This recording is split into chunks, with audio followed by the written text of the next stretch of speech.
Hey everybody, welcome back to a video mess. So today we're continuing a series on the MiSTer FPGA DE10 Nano project, and I know it's been a few days since Robert or FPGAZumSpass updated the Nintendo 64 core, but it is Saturday at 11:30 a.m. and about 2 hours ago he updated it and we have some new features implemented. Most importantly, VI, or the visual interface, which is going to give the Nintendo 64 core that classic Nintendo 64 look, whether you're on HDMI over a capture card or on your PVM or CRT television. Before you get too far involved though, do me a huge favor, go down below, hit like and subscribe, and ring that notification bell, definitely helps us out. And if you feel so inclined to want to support the channel, we got a Patreon link down below as well. But this has been the update that everyone's been waiting for. So many of you in the comments have been talking about the blur filter on the Nintendo 64 and how that is so integral to the overall look of the Nintendo 64 image.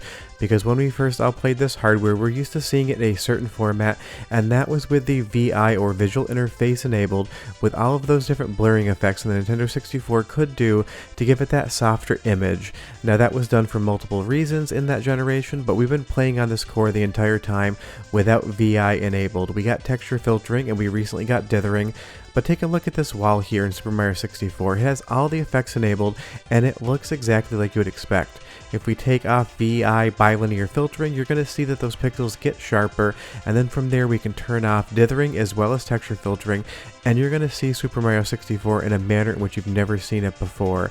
But we can stop, go into the menu, turn them all back on, and now that, for lack of a better term, Vaseline smear is over top the Nintendo 64 image in the core, and this is looking so incredibly close to original hardware. Again, I don't think you could tell the difference if you didn't know what you were playing on. But tell me down below, are you going to be Team Blur or Team Blur Off? Because I know there's a lot of different schools of thought on this, but as I have been playing with the blur on, that bilinear filtering, I do seem to enjoy it because it is reminding me more of what the Nintendo 64 hardware did used to look like when I was a kid and what it looks like on my television now. Just be aware that with YouTube compression, some of these are going to be a little bit more subtle than I would like them to be, but there's really nothing much I can do about that. But as we get further into Super Mario 64, just look at the texture on the characters in front of us. If we go in and turn VI bilinear off, you're going to see that they get a little bit sharper and a little more pixelated. I think both really look good, and it is a subjective decision as to what you want, but it is more accurate with this on. There's a little bit more blur and it kind of softens the overall texture. This is an example in which you can kind of tell, but as we get up top here to Thwomp, without that filter on, I do think that the pixels are a little bit too sharp and it looks too clean to make you think it is original Nintendo 64 hardware. And because so much of a goal of a core like this is to basically replicate 100% what original hardware would do, it is great that these options are on, and the VI or visual interface is one of the last big steps in this core. Obviously we talked about TLB earlier in the week. If you missed that video, check the playlist below, but this was one of the big ones. Now it is still a work in progress and I'm sure improvements will come, but if we move over to Snowboard Kids here, this is a level where the green grass texture just looks a little bit too sharp with VI off, and when we get to some of the buildings, they look a little sharp as well and they stick out. And I will show you those in just a moment, but be aware that with VI, it's not just that filter, it's also some scaling as well in the background, so that the core can more replicate a proper Nintendo 64 look. Not much I can do about jumping into a wall, that was my mistake there.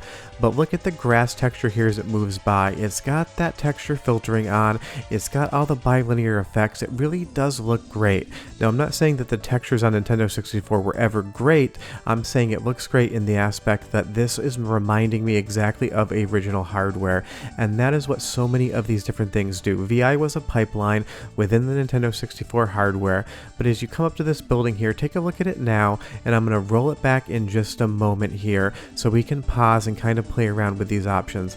Take a look at the texture on the barn, see how it's a little bit sharper. When we turn on a VI bilinear filtering, you're going to see it softens up. This is the texture work, this is the overall vibe that reminds me of real Nintendo 64 hardware, so honestly I'm more of a fan of Team Vaseline than I thought I would be. Now that's not to say every single game sees much of a change, and I'll show you some examples in which it doesn't really seem to affect all that much. It is hard to tell unless you pixel peep, but as I jump in the water there stupidly, with VI enabled, Snowboard Kids just looks more like the game I remember. And again, if we turn it off, watch that building, you're going to see it just gets a little bit too sharp. Now the game is moving quickly, you would never pause here and stare at buildings, but we can take it all the way down to its bare components with having nothing on, or we can turn everything on, or a combination thereof to get what we want to see. And that's the great thing about the current cores, it's providing us with so many options. We can toggle them all on, all off, or a combination thereof for each individual game. But let's move over to Ocarina of Time because that's got some great visual examples of VI as well. But go ahead and listen to the audio for 30 seconds. It is so good and the core is doing such a great job with music. Enjoy it and I'll be right back and show you some more filter work.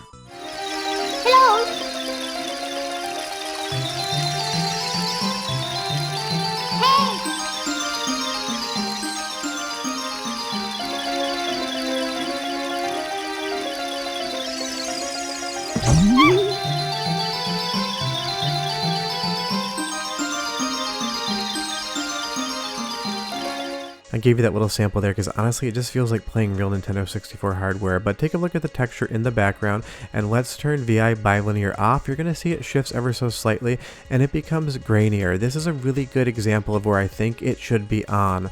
But let's find a nice vantage point in the village here, stare at something off in the distance and play around with some of these settings so you better understand what each one does, because these have been implemented so quickly over the last couple of weeks, maybe you've missed a little bit of it. We'll get linked into a position here where the camera isn't moving and we can see everything. Now we have all effects turned on, but what we can do is go into the menu and start toggling things one at a time. Bilinear filtering off, you can see that the pixels definitely get more pronounced and it is a much sharper image, which actually kind of crushes down the depth of field effect a little bit. We can take dithering off and now it's going to get a little bit darker, but those dithering dots are going to be removed from the equation. And of course, we really want to make this strange, we can turn texture filtering off as well, and now we have something that looks like it's running on PlayStation 1. But with all the effects back on, I think this is the best way to take a look at something like Ocarina of Time because it has the visual feel of the real hardware and the real game. And so much of what makes these cores convincing is the fact that they look like what we remember. The best Nintendo 64 core in the world that doesn't have the blur over on top of it isn't going to feel like a real Nintendo 64 because it just doesn't look right. And I think this waterfall here is a great example. Look at the softness of the texture of the rock and the waterfall coming down. If we turn VI off, you're going to see that that waterfall gets a little bit more pronounced, a little too sharp, and the edges of the back of that rock get a little bit more pixelated than you would think. Turn it back on, the blur comes in, everything's looking really good. Now, even game to game dependent, it's going to be a situation in which sometimes you'll notice VI making a difference and sometimes you won't. Side by side here in the intro to Wave Race 64, and don't worry, the intro does different things every time you see it, so this is synced, but it is a different image. On the left we have VI enabled, on the right we have VI disabled. It isn't really super noticeable in the actual introduction to Wave Race, but when we get into an actual race in and of itself, that's when you start to notice the big differences. So if you take anything away from this video, what I want you to understand is that not every single game, not every single scene, not every single level is going to show the same level of changes between enabling or disabling an option. Sometimes, like an intro right here, it can be very difficult in motion to tell whether or not VI is enabled or disabled, but sometimes if you just change the camera angle around and get to an actual race, suddenly you start seeing a little bit more. So that's what we're going to do right now on these same cores, moving around on different laps. On this first lap right here, this has VI enabled. You can see that the image is definitely softer. There's a blending and blurring effect, there's that scaling going on. It has that little bit of, lack of a better term, we've all been calling it this on Discord, the Vaseline look, where it is just a soft image. Nothing is ever truly sharp on the Nintendo 64. It just wasn't what the hardware did, and that's what we want the core to emulate right here. Because I do think, at least in Wave Race 64, having this sharp image with this fog in the background really is doing the image a very big favor. Now let's go in, turn off VI bilinear filtering, and now you're going to see your character in the background sharpen up. It still looks like a really good image, but that lack of blur with the motion of the water and your jet ski in Wave Race, I don't think it sells the illusion as much when VI has been disabled. This is a game in which that blur really does help build the overall image structure and make it look like more what we remember and give it a better visual, just sort of quality for lack of a better term. Tell me down below what you think though. Now moving over to another racing game, Diddy Kong Racing, here's an instance in which I can barely even tell with the direct captures whether or not I have a certain option enabled. We have VI enabled for this first lap right here. Take a look at the textures, take a look at the road, the character models, every single thing you will see when you're playing the game. And once we get around this first lap, I'm going to in real time turn off that option so you can see it change in real time. We'll do one more lap. So that's what I really want you to take a look at and just think about whether or not you can actually notice a difference. We'll turn off VI bilinear right now, and it really does look like basically the exact same image. So it's going to be, depending on what game you play, whether or not the option really even seems to change a lot of different things.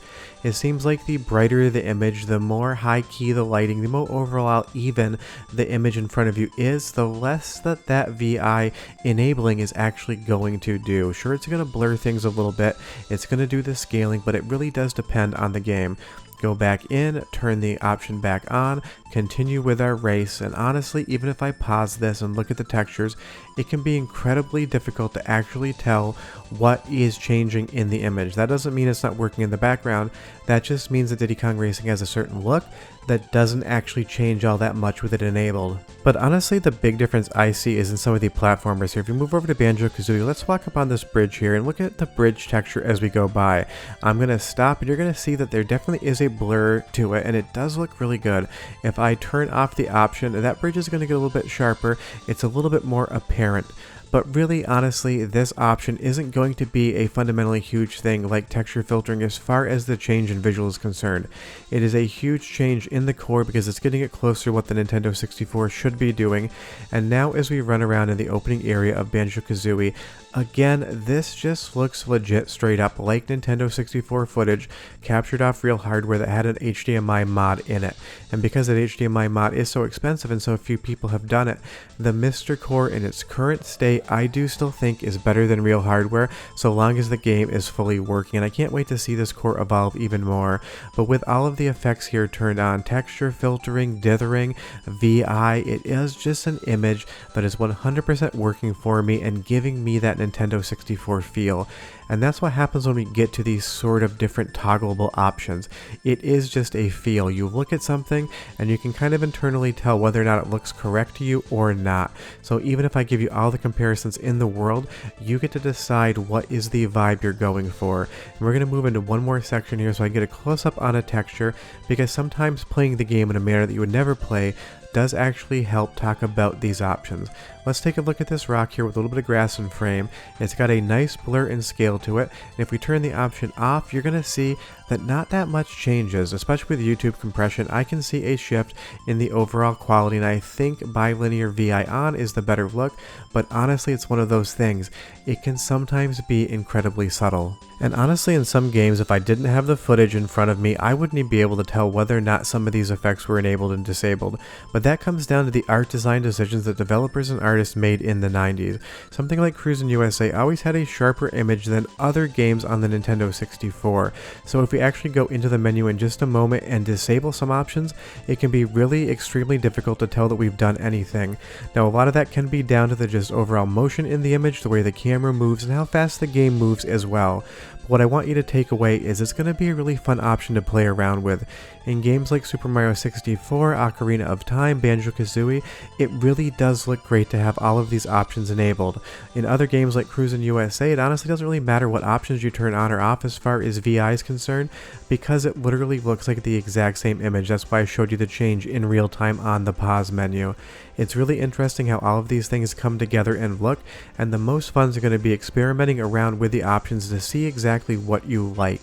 But that's the great thing about Robert's design philosophy of these cores. We get the options to see whether or not we want to do something. And this is a little bit of a test here. I'm not telling you if VI is enabled or disabled on Hydro Thunder. Leave me a comment down below and you tell me if you think it is or not. Watch the motion of the boat, watch the water, look at the pixels, decide whether or not you think it's enabled or disabled, because this does have enough change where you should be able to tell, but I would be curious if you can guess, and I do love giving you guys tests. I'd say 50% of the time, you're 50% right 100% of the time. But that is the situation with the Nintendo 64 core. Like 80% plus of the library is 100% working, a ton of games can be finished, and we now have that visual interface pipeline included in the core, which was one of the big things that Robert was working on.